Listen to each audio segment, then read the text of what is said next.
If you say Katz, the first thing I think of is Hachnasat Orchim. Someone needs a place, Rabbi Green, pretty much anybody. They call Sheryl, they call Stan. Right away, their first response is, okay, when? We're really not sure if Stan and Sheryl if that's their house or if this is the Shabbat boarding house for the Addis Israel Shul. My parents always think about others before they think about themselves. They always do for others before doing for themselves. They have become part of the fabric of all these communal organizations. They're the people that you can always call on, and they're always going to be there. My parents were taken from their home in Skarżysko, Poland, when they were in their early 20s. They were shipped by the Nazis in cattle cars, my mother to Buchenwald concentration camp, my father to Leipzig. My mother's parents and brother never survived the war. They were exterminated by the Nazis.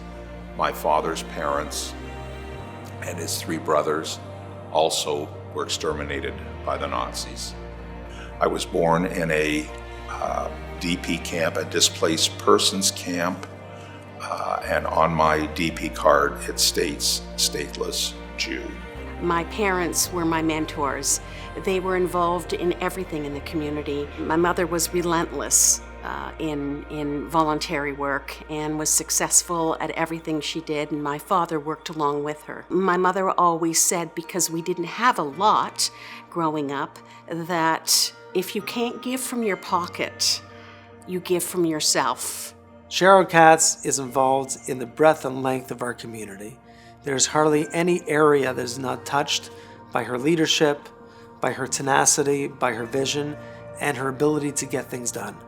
Now, Stan and I actually met at the first graduation of the Hamilton Hebrew Academy. It was a big gala dinner. He comes over to me and he said to me, "Can I take you home?"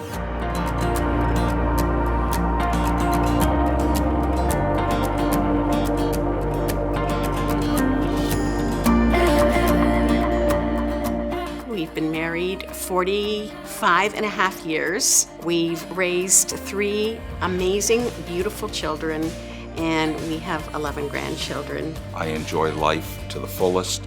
I get up early in the morning. I come to shul because I enjoy being part of a minyan for those that are saying Kaddish.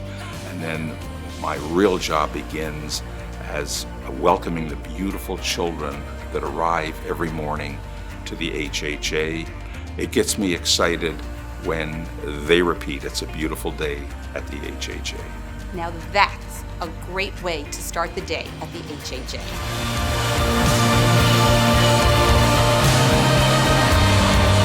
Come on, let's hear it, Dawn. It's a beautiful day at the I can't hear. He wears this hat on top of his head that says it's a beautiful day at the HHA. Why don't I get a hat like that? Come on in, all right. Come on in, guys. When I see the beautiful children accompanied by their grandparents, many of them, I think of my grandparents that I never knew, and this brings a smile to my face and joy to my heart. My brother Stanley has been the president at the Addis Israel Synagogue now for 12 years.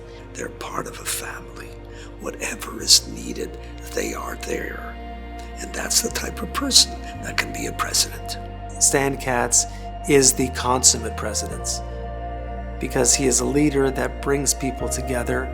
He's a leader who, at his core, cares more than any other person that I know. Mom and Dad, Mazel Tov on this wonderful honor.